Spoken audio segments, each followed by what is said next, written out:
करके देखा है तो कंधे पर मोटी सी जनेऊ नजर आई। इतना देखना था कि रघुवर धड़ाम से पृथ्वी पर गिर पड़ा, चरणों में दंडवत करने लगा। महाराज कृपा करके मुझे क्षमा करो, मुझे मरने से भय नहीं लगता है, क्योंकि मैं जानता हूं मौत तो आएगी, मौत तो आएगी, मृत्यु लोक है, मौत तो आना ही आना है, मुझे भय नहीं है। लेकिन ब्राह्मणों के क्रोध से मुझे बड़ा डर लगता है।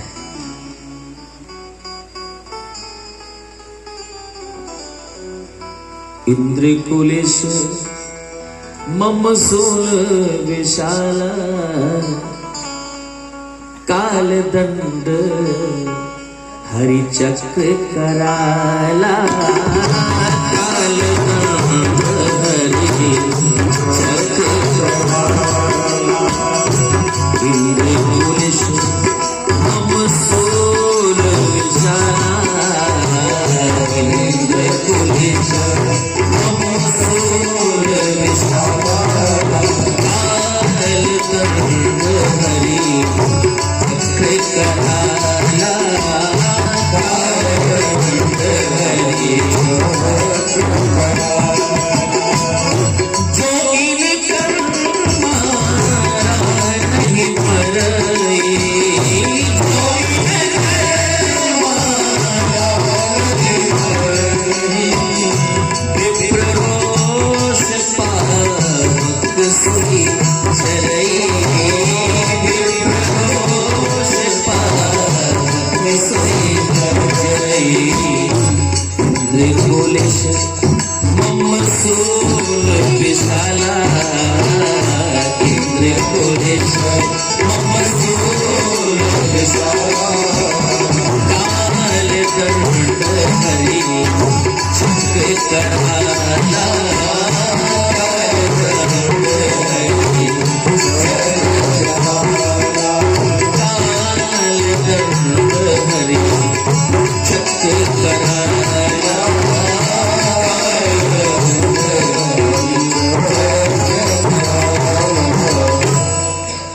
महाराज रघुगण ने कहा, ना हम विशंके सुरराज वज्रात्, न त्रक्षशूला न यमस्य दंडात्, नाग्निर्क सोमानिलवत् वित्तपास्त्रात्, शंके वृषं ब्रह्म कुलावमानात्।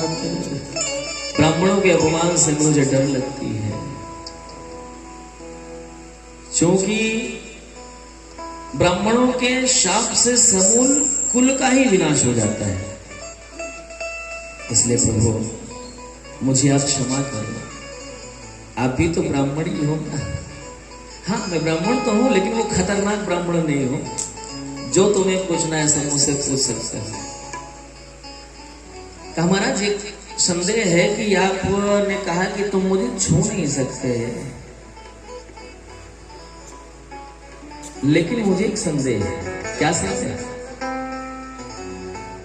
कास्थ्याल्यग्नितापात् पयसोभितापस् तत्तापतस्तण्डुल गर्भरन्ध्रे देहेन्द्रिया स्वांशय सन्निकर्षात् तत्संसृतेः पुरुषस्यानुरोधात्। स्थ्याल्यग्नितापात् पयसोभिताप।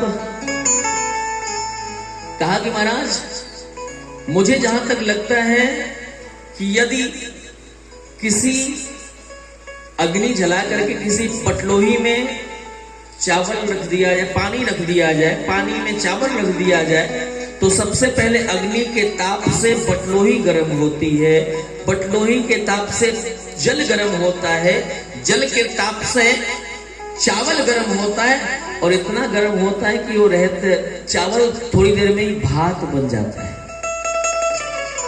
महाराज आपने कहा है कि मैं आत्मा हूं, आत्मा को तुम छू नहीं सकते, लेकिन आत्मा का ये शरीर ही तो निवास है। अगर शरीर को कष्ट हुआ तो इंद्रियों को कष्ट होगा, इंद्रियों को कष्ट हुआ तो फिर इसी शरीर में आत्मा भी तो, उसको भी तो कष्ट होगा।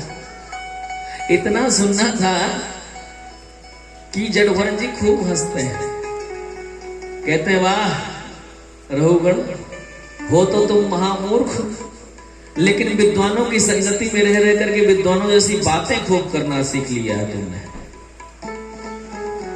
महाराज आप कुछ भी कहो, लेकिन बात तो ये है ना, का तुम्हें क्या लगता है? का महाराज मुझे लगता है कि आत्मा को भी कष्ट होता होगा, जो दृष्टांत दिया। जड़भरत जी ने कहा कि रहुगण तुमने दृष्टांत सावयव पदार्थों का दिया है, ऐसे पदार्थों का दिया है जो पदार्थ देखे जा सकते हैं, छुए जा सकते हैं, स्पर्श किए जा सकते हैं।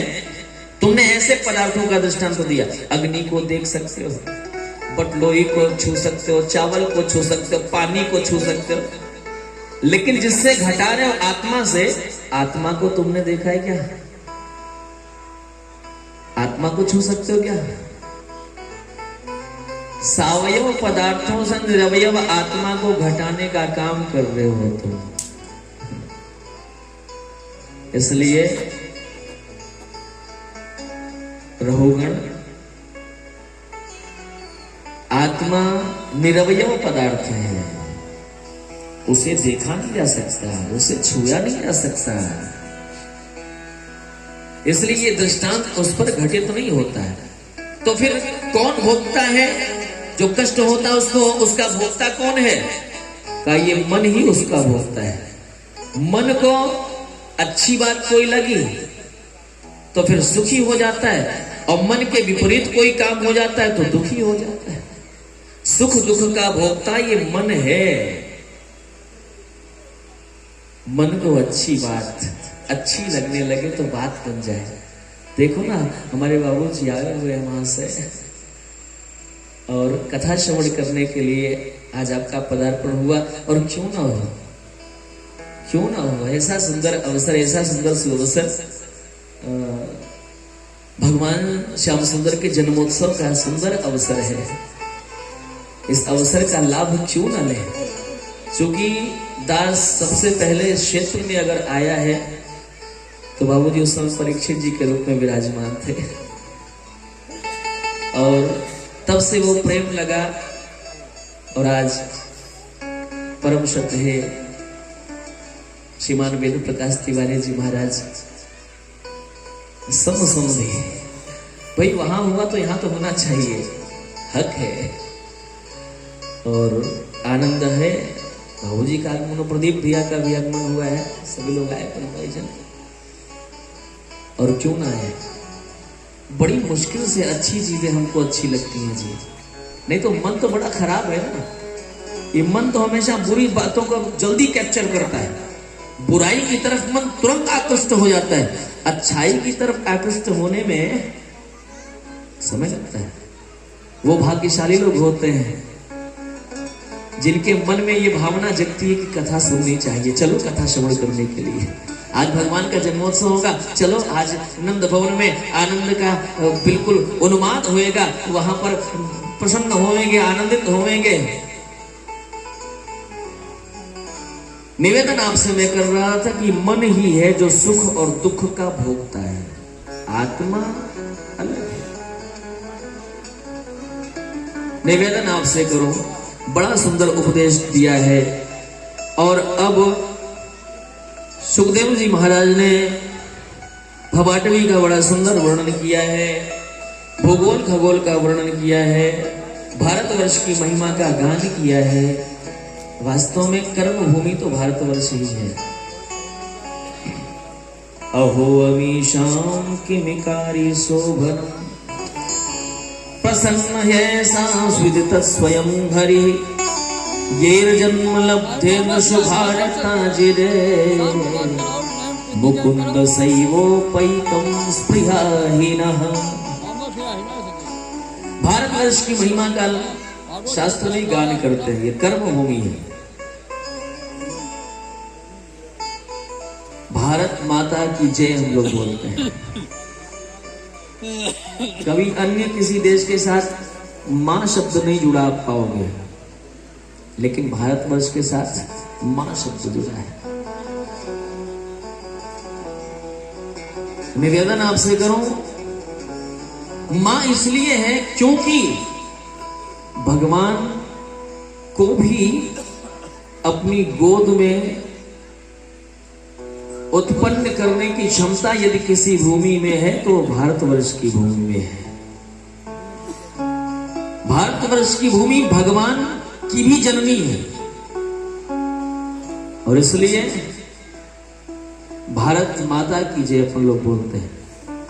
जब भारतवर्ष में जन्म लेकर के हम लोग कथाओं को श्रवण किया करते हैं, भगवत सन्निधि प्राप्त करने के लिए व्यग्रता आती है, यज्ञ आदि होते हैं, जब तप इत्यादि होते हैं, तो देवता लोग भी तरसते रहते हैं कि काश हम भी भारतवर्ष में मनुष्य योनि में जन्म लेकर के उत्पन्न होते तो भगवत भजन करने का मौका मिलता, भगवत चिंतन करने का मौका मिलता, श्रीमद् भागवत कथा श्रवण करने का मौका मिलता, श्री राम कथा श्रवण करने का मौका मिलता। कभी हम भी परीक्षित जी बन करके कथा श्रवण करते, कभी हम भी यज्ञकर्ता होकर के यज्ञ में आहुतियां डालते। ये तो भारतवर्ष के लोगों को ही मिल सकता है जी।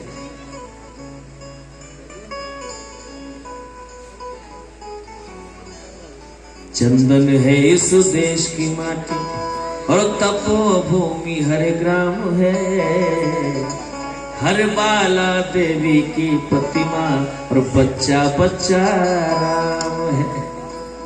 ये भारतवर्ष की भूमि है जी। कल हम सभी लोग गणतंत्र दिवस मनाएंगे, कल ही ना, कल ही। तो कल हम लोग को चर्चा और आनंद लिया जाएगा इस दिव्य भूमि की। हम लोग भारतवर्ष में हैं जी, जहां गंगा और गोविंद गीता गौ माता की जय जयकार होती है। हम लोग उस भारतवर्ष में हैं, भाग्यशाली हैं हम।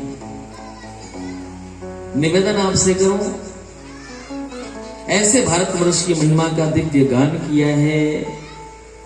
इसके बाद 28 प्रकार के नरकों की चर्चा किया है। तामिश्र अंध तामिश्र रोरो महारोरो कुंभी पाक काल सुत असित पत्रवन शुकर मुख अंध को बकरी भोजन लाला भक्ष इत्यादि 28 प्रकार के नरक। अब नरकों का वर्णन जब सुना है तो महाराज परीक्षित जी घबरा गए। परीक्षित जी ने कहा कि महाराज ये नरक बड़े विचित्र हैं, इतना भयंकर यातना दी जाती नरकों में जीवों को, नरक से बचने का कोई उपाय बताओ महाराज।